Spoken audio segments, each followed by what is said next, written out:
کوم ځای څخه راغلي یاست او دا خټکي چېرته وړئ؟ زه خو راغلم د پکتیا ولایت د میرزکي ولسوالۍ اوسېدونکی یم. زه دلته راغلم پکتیکا ته، موږ دا خټکي به راوړو کابل مارکیټ ته. نو دا خټکي څنګه کرل شوي دي؟ دغو خوند او کیفیت څومره ده؟ والا ډېر ښایسته کرل شوي دي او ډېر خوندور راغلي دي او خوند یې ډېر مزهدار ده. تاسو دلته په ټیکه راغلي یاست که دغسې مزدوري باندې دلته کار کوئ؟ زه چې یم خپله دغه مازدار ډریور یم، زه خپله مال وړم هغلته بیا خرڅوم هغلته. ښه، ډېر ښه. زوانا از کجا آمدی؟ چی کار میکنی اینجا؟ اسمم عبدالغفور است از ولایت کندوز. سرپرست کشاورزی خودم هستم و جمله کارگرها که از کندوز آمدیم. بخیر. څومره تجربه لري په دغه کار کې؟ له څومره وخت راسې دا کار میکنی؟ این کار د چه وخت میکنی؟ دا موږ 15 میاشتې پوره دلته لګیا و لخیره او د موږ دا 15 کال ده چې تجربه یو ایران کې دا کار کړی دلته هم.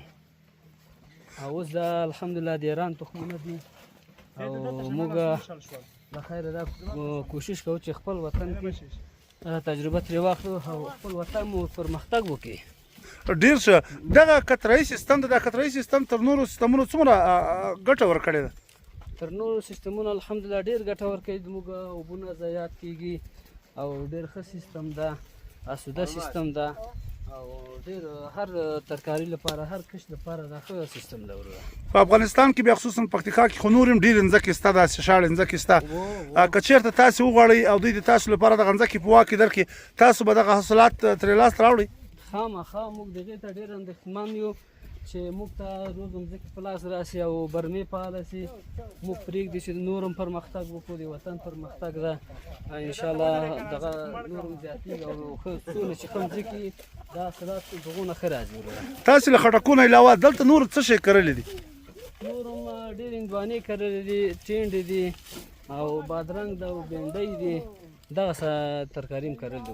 سلامونه دوستانو، تاسو وینئ دغه ځوانانو د خټکو ډېر لوی باغ ده او دا باغ په پکتیکا د خیرکوټ او د خټکو او څه ورته وایي پیچکي ورته وایي څه ورته وایي تاسې ډېر لوی باغ ده او دغه باغ کې هغه ده په ټرکونو باندې ځوانان لګیا دي او له دغه ځای څخه دا خټکي باري.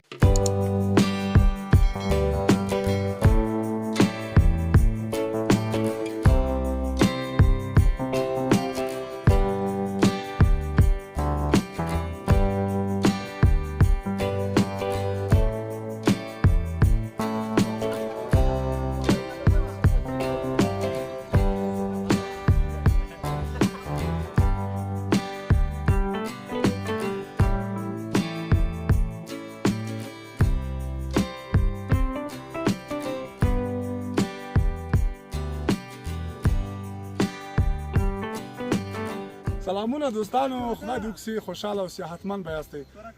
کله چې موږ د هندوانو له باغ څخه لږ دې خوا ته راتېر سو، دلته ځوانانو د خټکو باغ کرلی ده. دا هم په قطرهیي سیستم باندې د خیرکوټ او د جانخیلو ترمنځ په دغه لویه لار د یوې او بلې خوا ته دغه خټکي کرلي دي. دا خټکي ډېر خواږه دي او ډېره ښه نتیجه یې ورکړې ده. له دغه ځای څخه د پکتیکا څخه د افغانستان کابل، جلال آباد، خوست او نور ولایتونو ته له دغه ځای څخه دا خټکي صادریږي. دغه ځوانان چې دي دغه ډېر په دغه برخه کې مهارت لري، دلته یې سرمایه ګزاري کړې ده، له خلکو نه یې ځمکې په جریبونو په قرارداد نیولې دي تر څو دلته قطرهیي سیستم باندې دوی دلته خټکي وکړي. خټکي تاسو وینئ په موټرو باندې له دغه ځای څخه بارې ځي، د افغانستان نورو ولایتونو ته ځي.